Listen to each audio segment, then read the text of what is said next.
You remember that video of Stephen A. Smith where he's talking about, I am having a very, very bad day? That's about where I'm at right now. Coming off of a fucking absolutely brutal fucking Lakers loss. We got Buck, who we haven't had in a little bit, been busy. Made some time for this one. Made some time to come out Really bad. and tell me about it. Um, you want to start or you want me to Made start? your time. I'm in Um, devastation mode right buddy, now. buddy, buddy, you've had a long day. Why don't you go ahead and get it off your chest? Agony. The word of the day is agony, dog. Um, I just saw a tweet from Clara Del Lune, who's a reporter. Basically sums up where I'm at right now. It was saying that the two most heartbreaking losses in Lakers history have got to be the Jamal Murray buzzer beater last year, and then at number two, this one today. Uh, I'm I'm devastated, and I I don't think that there's no hope. There's no hope. We got one game left, and I feel like the way I felt when the Lakers got swept by the Nuggets the first year. Like it doesn't matter. Like there's one game left, and I don't care. We're not. It's over. The Lakers played their entire starting five, the whole second half, and the announcers had made a point. They were saying that it feels like the Lakers are playing as well offensively as they could possibly play, and it feels like the or not the Mavs. I'm sorry, the Timberwolves still have a little bit higher that they can get to, and that's about where I feel right now. I'm I'm hurt. It seems like they've survived our best two attempts the last two games. You had the LeBron 38-point masterclass. Game three, lost that, and now this game, LeBron 27 or 28. Luca had like 35 or something like that. I don't have the stats in front of me, but it didn't matter. Lakers kept playing, had a lead, had like a 10-point lead, had the momentum, and then the Mavericks just put their head. Damn, I keep saying the Mavericks. The Timberwolves put their head down and then just grinded back into it. Nas Reed, Dante DiVincenzo, Anthony Edwards, they just don't flinch. And I talked about this when we first had like before the when we previewed the series. I talked about it in the last episode. Anthony Edwards is not scared of big moments or playing against big stars. He enjoys it, and it just feels like that's what's happening right now. I feel like I'm. I did so much talking shit about Kevin Durant and the Suns losing last year to Ant, and I'm sitting here in the same boat right now, getting cooked by who I think is still looking like the potential face of the league moving forward, even though he says he doesn't want it. Getting cooked in the first round and sending Hall of Famers home, and I'm in pain. The I didn't feel great even as it got closer. Like even when we had like a lead for a little bit, and then before they overturned that the challenge and said that LeBron fouled him, the Lakers were gonna get the ball back and still had like 20 seconds or something like that. And I was thinking, I just feel like even if they score, the Timberwolves are gonna be able to come down and score again. I didn't feel good about it, and then it didn't even matter with the them overturning it. The Lakers needed a three, and I don't understand why Luka Doncic is the one who brings the ball up the floor. Have Reeves bring it up. That way, Luka and LeBron are both free to get their shot off. I don't understand why Reeves. And Reeves, he had a decent game, but he wasn't like on fire or anything. He wasn't going crazy. He's not who I would have wanted to take that last shot. And so Luka brings it up, gets trapped, as you would expect would happen. They pass it to Braun. Braun gets a defender, swings it to Reeves. Reeves takes the shot. I know it's not going in. And it didn't. And here I am in pain. What you got to say to me? Okay, so like, I'm sorry for your pain, bro. I really am. But like, You're not. it's You're like not. no, I'm really not. I have two things. I have two very main things, and they center around basically the same principle. It's almost like and I know this is a crazy concept to most. Like, I feel like if you haven't watched the NBA for like a long time, or just like maybe I don't know. I shouldn't speculate, but like it's almost like defense I matters. knew you were gonna. And I this knew you were gonna say and this that. and this and this is the shit that pisses me off about the NBA and honestly basketball really like I would say modern as a whole in general. And I'm not calling out anybody specific by any stretch of the means. But like for example, and I texted our group and I said something along the lines of like and maybe I watched the wrong Laker games, you know what I mean? But like it seems like every time I watch a Laker game, it seems to me that Austin Reeves has a, slightly above average game and plays zero defense. And this is where it kills me. Is like you have to be so elite, so elite. I mean, you have to be eons over everybody else in the league to be able to not play defense. And I was, and I, so my parents came up to visit me this weekend, and it was, celebrate my belated birthday here, and I was making kind of the same point to my dad in about the third quarter of this game, and we were talking about there. It was the third quarter of the Pistons game, and we were talking about it, and he was like, he said something along the lines of like, it's not that it doesn't matter. It's that nobody cares about it. And that's like almost the biggest point I can make. It's like if you look at players that have made it or teams that have made it, you look at their defense, they had above average defense solid the entire year. And then he made another good point. Back when the Bulls were good, and I mean okay, and don't not good, but okay. Back in like I think it was like 2012, 2013, give or take, whatever. They traded for they got Carlos Boozer on the team.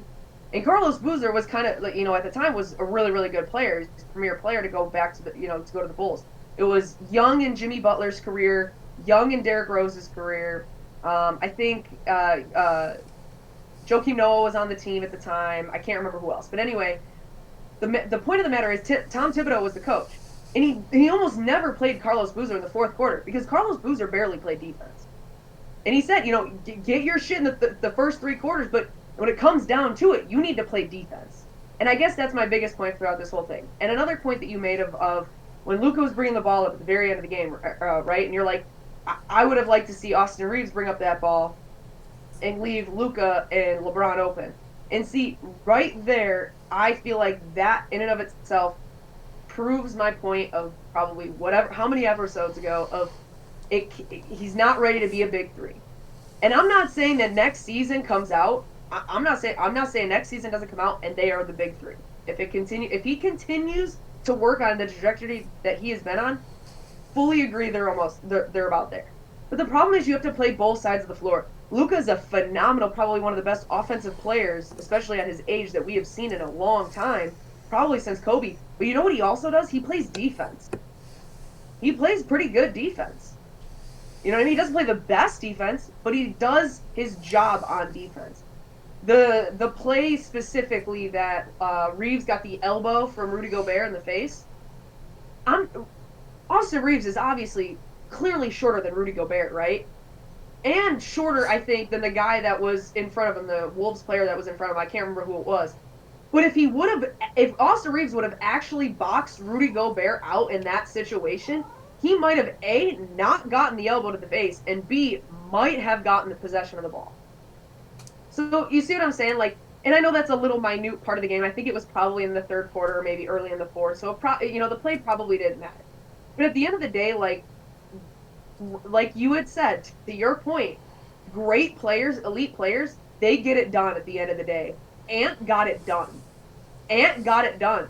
And you know what? That's not to say that LeBron James, I felt like had a really good game, a very good, maybe not true to his, when he came into the league self, or maybe not even like the Miami Heat or second Cavaliers regime self, but he played a very good role in that game, and I think he probably did exactly what he was supposed to do, plus more. And it was really up to Austin Reeves, who you say is the third spear on this three-headed ring that they've got going on, this three-headed dragon, right? It was up to him to overcome and to bring that to the level. And I felt like 35 minutes, 17 points, it's nothing to shrug at, but he really, if he would have played phenomenal defense, 17 points is worth it. But if you don't play good defense, 17 points doesn't mean shit in this league. And I felt like if he if and I'm not trying to hang this on Austin Reeves' head. Don't let me back up a little bit. This loss is not on Austin Reeves completely. But I feel like if you play better team defense, including Austin Reeves playing better defense, the Lakers win that game. Because I think the Wolves didn't play to their best potential. And I feel like the Lakers played to their best offensive potential, but not their best defensive potential. And that is where they lose that game. Excuse me. Yeah. A few things with that. I'm in so much pain. I can't argue with you about a lot of the stuff that you said.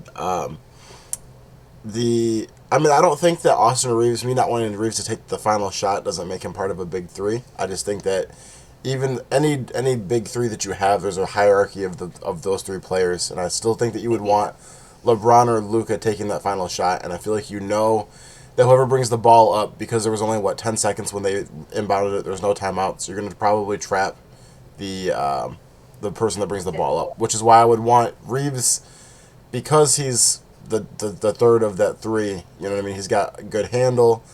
He's a good passer. I would have wanted him to bring it up, and trusting that he would be able to bring it up, but then still dish it out to one of the other two. But Yeah, you have good. but I can't argue with you. This is not a series right now where I'm able to sit here and stand on my business like I have been this whole season about Austin Reeves being this third big three player. He's been clutch before. He's made buzzer beaters. He's made game winning shots.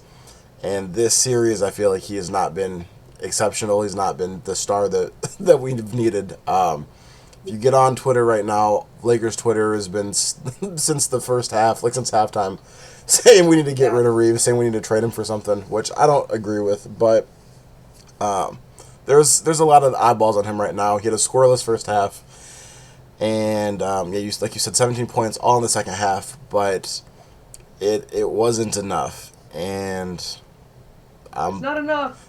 he hasn't been impactful enough on this game or on this series as we had hoped. I would say, game one when LeBron didn't have it, Reeves was not able to be the number two to get them over the hump. Usually, you need like at least two firing on that. So Lucas showed out. Were you gonna say something? No, and just to compound kind of what you're saying, like that's not to say that Austin Reeves is not a great player and not will become Right. one of the elite players in the league. Yep. It personally, like if they go on to lose this series, I don't think winning or losing this series is going to make or break Austin Reeves. I think like worst case scenario they lose it and it's a character building moment. I Yeah. really truly think that he is going to be one of those great players, but he really needs to learn some of the kind of what they would call hard truths about the professional league and about what you're going to see in the playoffs against Ant versus like I feel like it's pretty much well known that you're not going to have the same Timberwolves team or whatever team, pick a team.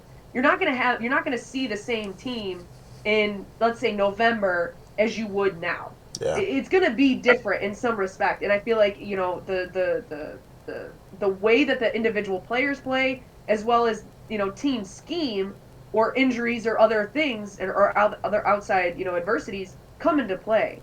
So I feel like this is where you need to show, like you were saying all season, he's hit those buzzer beaters. He's been clutch. This is where you need to show it. This is where you need to prove that you can bring that from the regular season into the postseason. So, I mean, honestly, like, and I don't mean to like downplay your hurt right now, your pain. Like, that was a heartbreaking loss for the Lakers, but they really do have a high ceiling. Like they have room. They have so much room to grow. Even talking with or without LeBron. Like if you want to speculate his retirement, whatever. You just kind of put that aside a little bit. Whether they do or don't have, I think they have room to grow, and I think that's exactly what you want for a team. You know what I mean? You know what really hurts me is that you had mentioned earlier, like LeBron's not obviously what he's been in the past. He's definitely, you see his age. He doesn't have take over the whole game for the whole 4 quarters like he used to, like he was able to do, like second run in Cleveland when they were trying to make it to the finals after Kyrie left. Like he's not the same takeover Bron. And what scared me was the fact that game 3 he gave it all. 38 Yeah. points, balled out, did everything he could to try to will them over the hump with Luca sick from food poisoning or stomach bug or whatever they said he had. And I was concerned talking to friends, coworkers, stuff like that about how because of his age, I wasn't expecting another phenomenal LeBron game today. That I was scared that like Reeves and the rest of the team were really have to step up and Luca was gonna have to really put his cape on to get them over the hump today. Because I didn't think that LeBron would be able to bring that. And what's crazy is he did. He had, I think, what was it, 28 points, um, and he was 2 rebounds away from a triple double. So impact on all of the cylinders of the game. Defense, forced turnovers, had a block. Um, Yeah. Two assists away. oh, it He was had two this. He had assists. Okay, two two assists. assists. Thank You you. know what? To the credit of the Lakers, I don't know. I'm sorry, I don't know how to say his last name. Rui Hachimura. Hachi Hachimura. Hachimura. He played a fucking phenomenal game. Yeah. He played a phenomenal. I mean, imagine if Austin Reeves played how he played. I would say maybe 70% of the regular season today. Yeah. I mean, honestly, I think it would have been a 12-point swing in the Lakers' favor. I mean, I would have rather had Rui take You that don't have shot that to LeBron every day. from the way that they played today, I would have rather had Rui take that shot at the end of the game than Reeves. Just today, but Yeah. yeah, for LeBron to have that good of a game back to back and then them still not get over the hump. I mean, I think it's over. Lakers have the next game at home, so I think that they probably win that, but then they have to go back to Minnesota and play another closeout game, and I think that's probably where it ends. And what's really got me sad about the whole thing is I don't know if I mean I thought that this was LeBron's best chance to win another ring. He had Luca with the team. He had a very solid team. They were rolling. They were the 3 seed. Had home court for the first series. LeBron's not getting younger, and you see him getting older, and so I don't know if there's going to be another shot at this. The West I think was wide open. The Thunder I still think can be had. The Nuggets, who have Yeah. been our kryptonite, they are vulnerable. I think the Clippers are going to bounce them. I mean, they still tied it up yesterday on a crazy game-winning No, dunk, but I think yeah. I think the Nuggets are gonna win that series, but I think like coming out with pieces. Like I don't think it's gonna be a hard fought series, and if the Nuggets come out, their next series is gonna be tough as hell. yeah. And I thought that this was our best shot at like the path to me looked like beating the Wolves, beating the Warriors, and then having to play either the Thunder or the Clippers to go to the finals. And I thought that this would be our best shot with that. And it looks like that's going to be gone. And I don't know if things get any easier for the chance that LeBron ever wins another ring. This seems like I'm just watched someone close the door on that for forever, and I'm in pain. So, and honestly, okay, so this might make you feel better. I don't think the door is closed Why? for the Lakers. I don't think they are. I think Not for the that Lakers, for if LeBron. oh, for LeBron, no, you know what? Honestly, I hate my whole soul kind of hates saying this. I don't think the door's ever closed. I really do. I think he's that smart of a basketball player and also that smart of an NBA player. Yeah, I think he really, whether you hate it or love it, okay, whether you were a Cleveland fan when he first left, were you when or were you were a Miami fan when he left them and went back, honestly, I think really he has put himself in the best position for himself. And I think maybe 5 years ago, I would have been like, that's selfish. You're never gonna win a ring like that. That's selfish. And honestly, right now, I kind of think like there's only a few players in a professional league, whatever league you want to pick. There's only a few players in history that could really go to where they would be best suited at for them personally. mm-hmm. Like Like he probably went, like you could say he probably went back to Cleveland because that's his roots, right? So you could probably say that he wanted to go back there to win a ring. You know what I mean? I'm sure he's probably said that. I'm probably sure that's a true fact. But like either way, you could hypothesize that one way or another, right? Someone you might say that that probably wasn't his best chance to win another ring. But that was probably like overall, but that was probably where his heart was at. And I mean, at the end of the day, like you've got it. Like the one thing he has is a motor. Like and I'm sure it's just the love of the game and that competitiveness that he has, right? Like there's only so many people that can play that many minutes at 35, let alone 40, and to do it with that amount of heart. So I really don't think the door is ever closed for a guy like him. Just like I don't think that the door was closed when Tom tried to do it year two with the Bucks. I mean, all the way up to the last second, I was like, maybe, maybe. You know what I mean? Like it's just those elite players always give you hope, and it kind of goes back to what you were saying a few episodes ago. The elite players get it done, and I think they got to go back to Minnesota, right? So they got to go back to Minnesota. If they win and get it 3-2, they go back to the Lakers. They come back home, or No, they play so another home to the no, go. no, no, so the next game will be back at the Lakers. Now it's going to be 1-1-1-1. Okay, so if they win at home, They go they back go to back to the Minnesota Wolves. If they win on the road, they go back. for Game 7 at home, but they're not making it to Game 7. Um, yeah, I mean, I hear what you're saying, but if this was a few years ago, I'd say down 3-1, that's where LeBron wants to be. But Yeah, he's not that LeBron anymore. Yes, he's conditioned, and yes, he's but they, smart, but he doesn't have takeover like that. He can't get by people as well. He's got to rely on his but jumper. He's not driving. You know what I mean? Like it's but you. takeover doesn't see, and that's where I feel like, and not to put you in a box, but I feel like that's where new-ish, not newish. I shouldn't say it that way. Like You're saying that there's more certain impact on the game. entities, You can impact it in other ways. like I understand that. yeah, like a lot of people will try to put like big name superstar players in a box of like they can only take over a game in this way. It's kind of like this whole like one-on-one basketball type of thing where like everybody clears the floor and like this guy's going to take them one-on-one and like that's our best chance. Like it's a 5-on-5 game for a reason. So Yeah. like and this is where my whole like this is kind of where my Jordan is the GOAT thing kind of twindles and findles in a way because I mean in a bad way. Like this is kind of where I feel like I might be in the wrong in some way because LeBron really has shown probably three, maybe you could argue even four sections of his career where he has almost played almost completely different fundamental basketball in the sense of what place he has been on each individual team in that era. Whereas I feel like in the beginning of his career, he was taking over games like you were saying.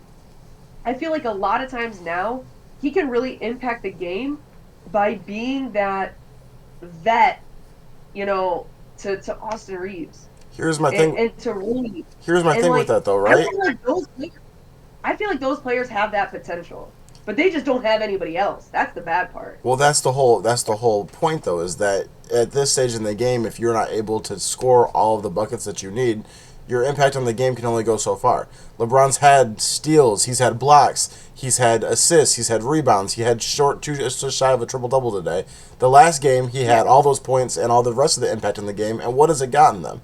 Back to back L's.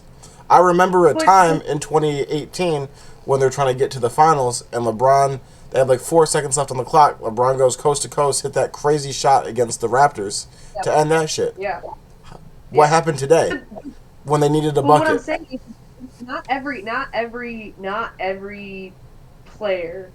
And I'm not saying that maybe LeBron's not the guy to do this. Maybe I imagine he probably is, but like, there's got to be somebody in that locker room that's saying we need the biggest problem I saw, the fundamental thing I saw throughout the whole game was defense. I mean, they really did not play great defense.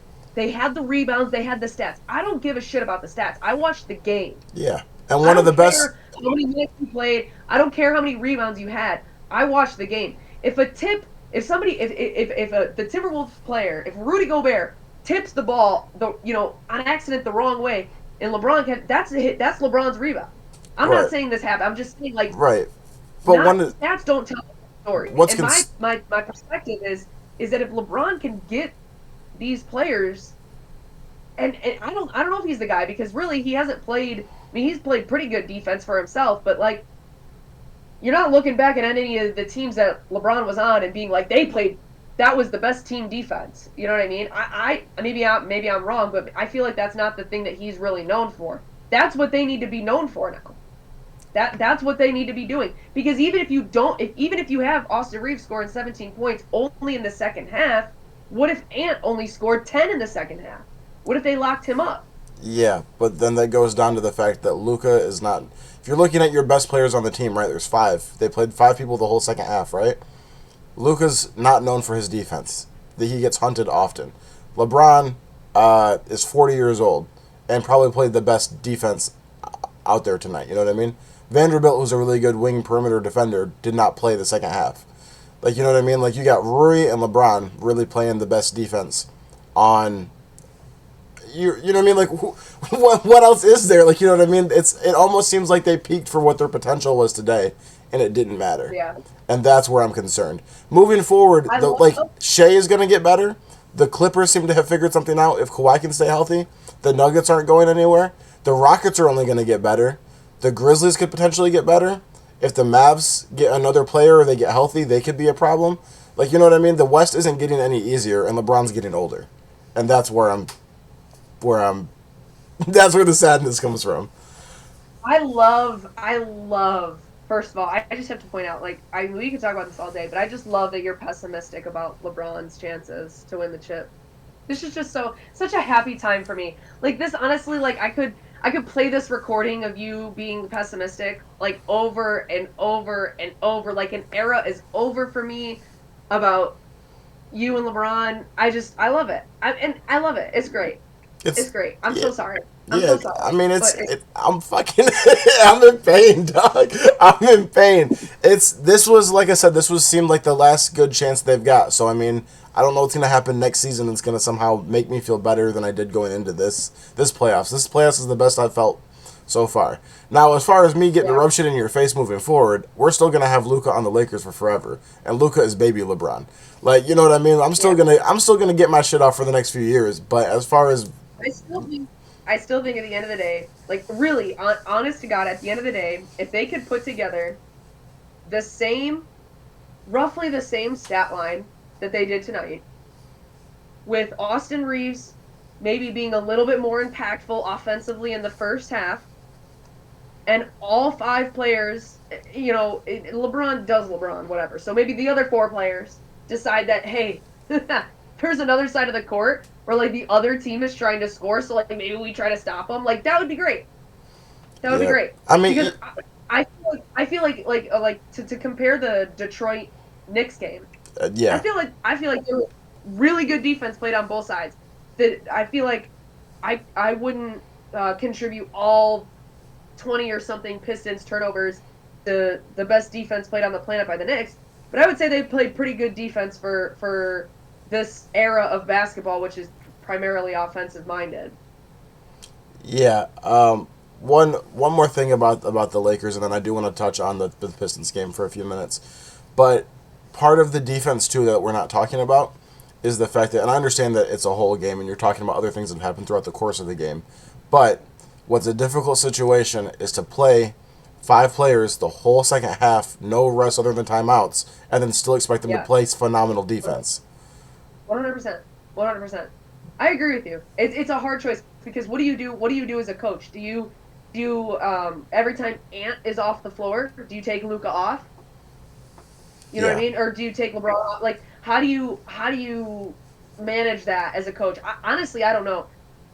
I think personally that's where I get into the I mean, obviously cards are dealt at this point, but that's where I get into the whole like I don't think it's the best move to be like trading for the best superstars you could possibly get all the time. Like I feel like every team within reason, maybe it's just, sport, the fans of the team being overly zealous about it, but I feel like everybody's like, oh, as soon as this superstar free agent, oh, they should go here, they should go there, and yeah, all these superstars, whoever you want to name, they're very offensively impactful. Some of them defensively, but at the same time, they cost money.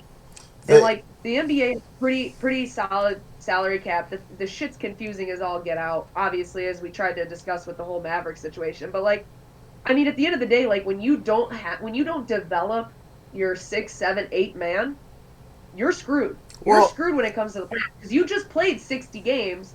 You had maybe some bumps and you had some bruises along the way, right? well, I wouldn't. LeBron had. I wouldn't say that they're not developing them. You got to remember that D'Angelo Russell used to be on the team. Austin Reeves was the sixth man. They have developed him over the last few years. The issue is that they don't have a big. And going into this, people thought that they were going to all right, Rudy Gobert is not going to see a lot of minutes because they're going to attack him, and he's not going to be able to get on the court. Instead, he's played the whole fucking series, and Jackson Hayes hasn't been able to play at all. They need a center, and that's been something that we've talked about. Everyone's known going into the playoffs. They tried to trade for the fucking guy from Charlotte, but his knees were fucking spaghetti. So that trade wound up not going through. So, I mean, that's a And glaring issue is that we don't have a big. but when you sit there and say like go at Rudy, he's not going to be. Rudy has, albeit slightly, given a little bit more attention to that fact. You know what I mean? That's when you adapt as a player. You know what I mean? That's where you come into play and you say, okay, we're going into this without a big. What is our strategy? I feel like that's another thing too. Like just generally across the board, there's not like you got to attack those weaknesses. Well, you got to If remember 1 year ago, Luka was attacking Rudy and feasting on him. That's not happening this season. Like that's what I'm saying is that I'm just saying to your defensive point, defense would be a lot easier if you had a giant fucking guy under the basket swatting shit away. right, Instead, it's just LeBron and Rui. You know what I mean? right, but I'm saying Rudy, like I'm just saying like even yeah, a year ago Luka was doing that, right? But see, and that's the other thing. Like the past is in the past. You gotta adapt. Like I know this whole blockbuster was a blockbuster. Don't get me wrong, and this shit was crazy as all get out. But like maybe the Luka part of it aside, but I still think this way in a good percentage about this Luka trade. Like, hey, you're on the Lakers now. Like you have a different perspective. You've gotta adapt. Like there's a reason why there are only so many NBA players, and there is a reason why they get paid this million dollars. There's a reason. Yeah. And so like when you it's an offensive and defensive game. You're gonna play. It's gonna be a 48-minute game. Like these are all things that are factual. No matter what fucking team you're on, no matter what position you are in the league as your standings, no matter what your averages are, it doesn't matter. You're still gonna have to try to stop the other guy from getting it in the fucking basket. It's the same thing with all sports. And so Yeah. like, I mean, I feel like at the end of the day, like you've got to adapt, and that's, I mean, you can hang it on the coach, you can hang it on the assistant coach, you can hang it on the vet LeBron, you can hang it on the young guy, you can hang it on whoever you want to hang it on. But at the end of the day, it's a team sport, and they all have blame to place. And at the end of the day, they better watch the film and come back on game, what is it, 5, and Six. play No, five. and play 5. Wait. 5, Yeah, 5. 3-1, Yep, 5, 5. Yeah. and play better. I mean, like this whole thing about like, oh, we could use a center, right? Well, you got here without one. Yeah. Play like it. And I mean, I see your point. I see your concern. I'm not disagreeing with you. I just think like Well, this I'm just whole it's the combination of the fact that you're playing all 5 guys the whole second half and you don't have a center and you're trying yeah. to That's where my 6, 7 man comes in. If you're playing your starters the whole second half, you got bigger problems. yeah. If you can't trust somebody to come out there and relieve Luke in the third quarter, okay, let's say you come out there the third quarter after the second half, you put your starters out there, right? Okay, you give them 5 minutes depending on how the game went. If the other team went on a run, maybe it's a different question.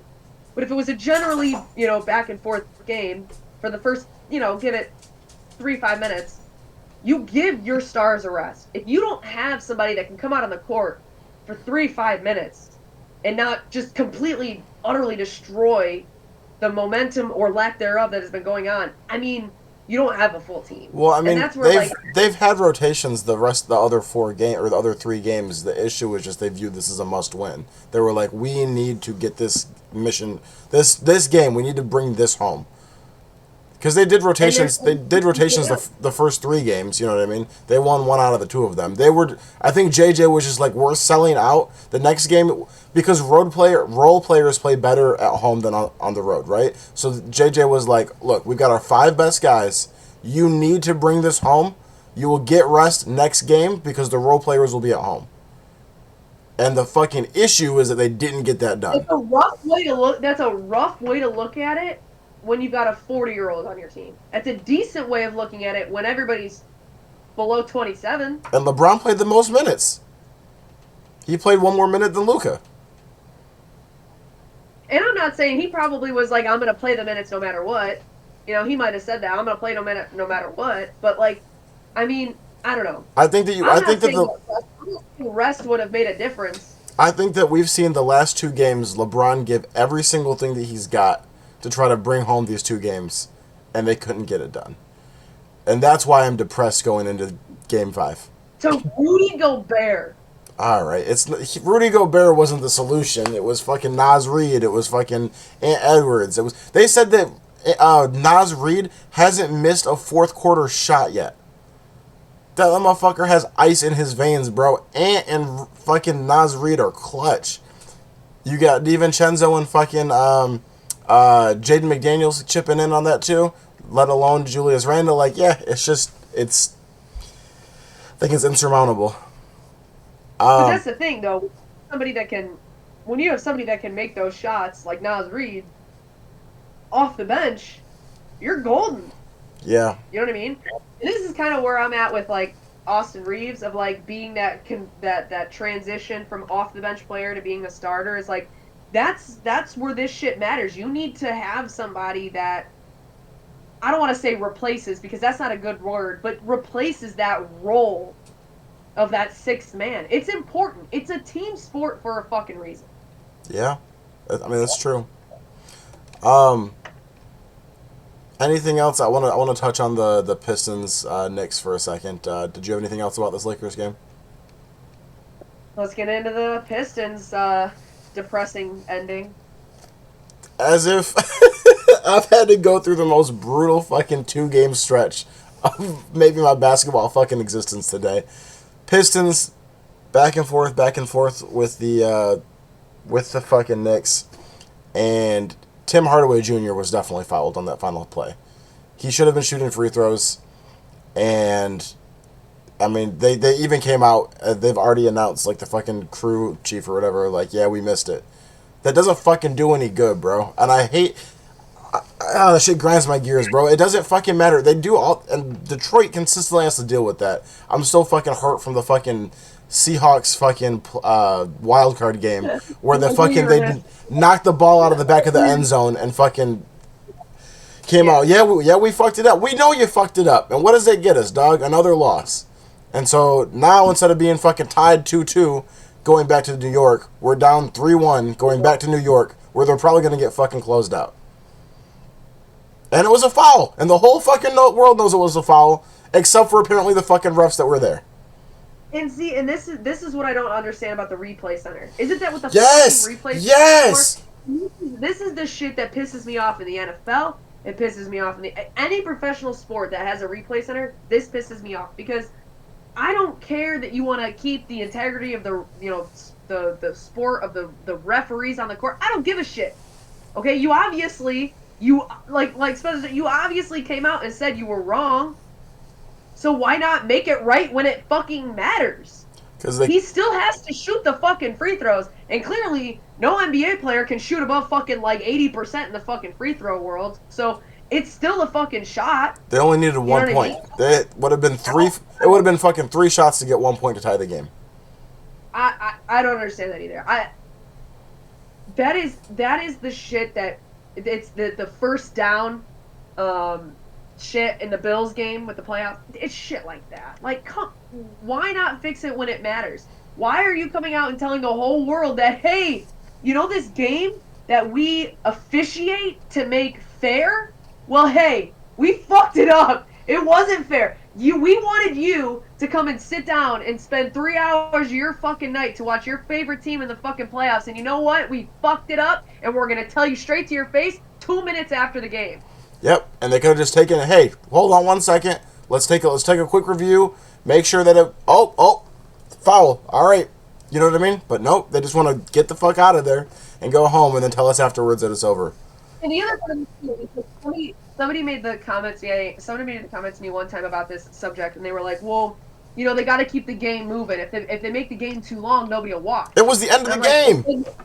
if they make the game unfair, nobody will watch. Oh If they yeah. make if you're gonna tell me you're gonna sit there and tell me that I'm gonna take 3 hours out of my goddamn day for probably what would you say maybe 45 minutes of it fucking commercials and bullshit anyway? Yep. You telling me that you can't take another 1.5 minute commercial break to get the call right? Yep. You And don't have they have commercials lined up and already paid for if it goes into overtime. Why not use it right there? The replay center already knows. They're yep. watching it live. They're already replaying it. Yeah, I know. The And game's they over. Everyone's celebrating on the court, and all the fans at home are literally watching a replay that shows them being fouled. yeah, You know what's gonna fix this though? You know what's gonna fix this? The only fucking good thing that betting is gonna bring forward is the fact that enough people are gonna lose money on that, and the yeah, NBA comes out and says, "Hey, we fucked it up," and they're gonna fucking change that. Fucking FanDuel and fucking DraftKings are yeah, gonna fucking petition to fucking change those rules to make sure that yeah, people, because people are gonna get pissed. You lose money on that, and like, I don't know why, as a fan, if you bet a ton of money on the Knicks or on the Pistons, you wouldn't go to FanDuel and say that, hey, the Pistons, the Pistons should have had a chance. Like, you know what I mean? You get enough of those complaints, and maybe something changes. But, and I know people are gonna say, like, just don't leave it in the refs' hands. Don't leave it in the refs' hands. Pull away. And I know that they had turnovers and there was mistakes and stuff like that. But still, in a playoff game where the two teams are evenly matched up, sometimes it's gonna come down to the wire, and we gotta make sure we get those fucking calls right. right. And to that turnover argument, I mean I would say that that's accurate. Like I'm also of the opinion like I mean don't get me wrong. I wish replay would work wholly and not. I feel like every professional league is using it to like 40% of the time, and it's like why even have it at that point? Just Yes. use it all the way or don't use it at all. Like it's fucking annoying. But regardless of that, like you're right. They shouldn't have left it into the refs' hands. They had like 19 turnovers or something like that. But even if you were of that argument, like let's say wholeheartedly you're of that argument, well the Pistons shouldn't have turned it over 19 times. They wouldn't have been in that position at the end of the game. Two things. Number one, who are you to say that they wouldn't or would have been in the same position if they did or did not turn over those possessions? And the same thing is to be said of who's to say, and I mean, I can't remember, but I think a good amount of those possessions were of, the Pistons' actual fault. I mean, they threw it out of bounds. It was a bad pass. But a good amount of those were tips. And they tried to recover and then they went out of bounds. It's still a turnover, but that's still like I mean that's good defense on the Knicks part and that's hustle on the Pistons part.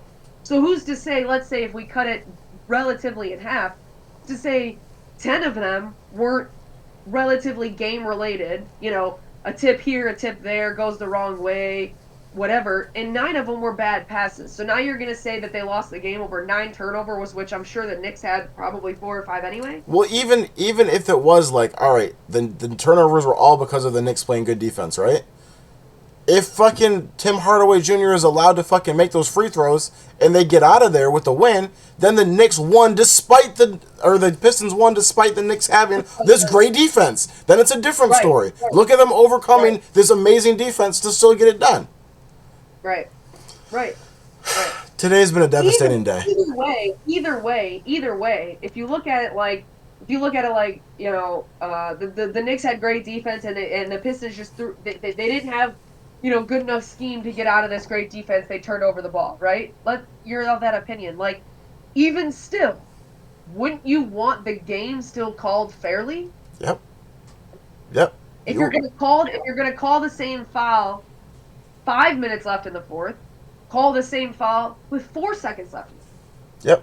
It's like a crazy fucking concept that no referee or any professional official has ever thought of in their entire fucking life. I mean, the refing today has just been kind of egregious, anyways. You had the fucking ball that goes out of bounds in the Lakers game, where it's a fucking pass. I forgot, it was Luca had a crazy look between the legs pass to LeBron. LeBron kicks it to maybe Reeves or somebody. It gets deflected off of the Timberwolves' foot, changes the trajectory of the ball's movement. Instead of going this way, it goes this way. How does that happen without someone touching the ball? And everyone Yeah. fucking sees it except for the fucking refs. Open your eyes. Fuck. You know what's funny to me though too is like it's gotten so bad that like a lot of bad calls, LASIK, literally the company Yeah. will get on Twitter and be like, just to let you know, we're still offering free LASIK to officials. That's funny. Like I've seen that so many times with NFL games, and I'm saw it a couple times with NBA games. Like, hey, we're offering free LASIK to officials, and it's like, I mean, it's a funny joke and objectively phenomenal marketing, but at the same time, it's like it's got to be that bad Yep. for a private company to come out and say shit like that. All I know is I'm about 1 to 2 games away from being able to watch fucking consequence-free basketball for the rest of these playoffs. Yeah, I'd sat there yeah. after this Lakers game. I sat there for probably 2 minutes in just silence, just just shell shocked. Um, yeah. Anything else from you before we hop off of here? Sorry for your pain, my dude. I You're feel bad, but you're not both fucking were sorry. great games. I mean, both are great games. I'm not. I'm not. This is great for me. And I'm really excited for Ant. Like I really want Anthony Edwards to go to the finals. That's my hope. That's where I kind of wanted to see. Yeah. I really truly don't think the Wolves are out of the woods yet. I also don't think the Knicks are out of the woods yet. I do also think that the Wolves are going to pull it out. I actually think that the Pistons might have a chance, better chance than the Lakers do to beat the Wolves. No, because the Pistons play their closeout game away. I think that they're done. The Lakers will probably I get one still, more game. I still think like the Knicks. I feel like the Knicks have. I'm not saying they will. I'm just saying the Knicks. I feel like have more of a chance of like falling apart than the Pistons do. That's fair. And I mean, I'm not judging that off of this game. I'm judging that over the season. Yeah. I also think that Tom Thibodeau is the type of coach to like JJ or the Lakers coach played all the starters for like a lot of minutes. He's notorious Hmm. for playing his starters a lot of minutes, and it can sometimes bite you in the ass. And I think it might bite him in the ass with Brunson. It looked like he injured, kind of aggravated an ankle today. It looked like Cat was pretty tired. I don't know. I think there's still a pretty slim chance for the Pistons, but man, they've got grit. Like they're scrappy as hell, and Yeah. they put phenomenal numbers up for 2 games. It's a competition. Put the Knicks back to the wall. I'm on record saying that Anthony Edwards is my third favorite player in the league after LeBron and Lucas. So if Ant sends him home, I'll be fully aboard the Ant Edwards train. I'm already like, it's crazy just to sit there and witness like as much pain as I'm in with the Lakers, seeing Anthony Edwards for a second straight postseason just straight ascending still. He was on this trajectory last season, took out Kevin Durant, took out Jokic, and then he's picked right back off to start this postseason off. It looks like he's about to illuminate fucking LeBron and Lucas. So, I mean, just what we're seeing from Anthony Edwards is incredible. And if my guy should fall, I'm here to see more of it from Ant. Yeah, But Ant's my favorite player to watch right now, especially yeah, with Jimmy hurt. and the Timberwolves are gonna fucking run through the Warriors. That's not gonna be Oh, close. not even close. I'm taking fucking probably Timberwolves in like 5 or 6. You They think might it's do it in 4 unless Jimmy can come up. that's? I mean, that's Honestly, fair. That's fair. I would think that maybe Steph is good for at least one, but you might have a point. that's true. That's true. He might go off. Yeah, you're not wrong. You're not wrong. But all right, I'm about to go cry myself to sleep. Thank you for hopping on with me to fucking get this shit off my chest because I was in pain. I'm still in pain, but all right, everybody, thanks for watching. We out of here. Peace.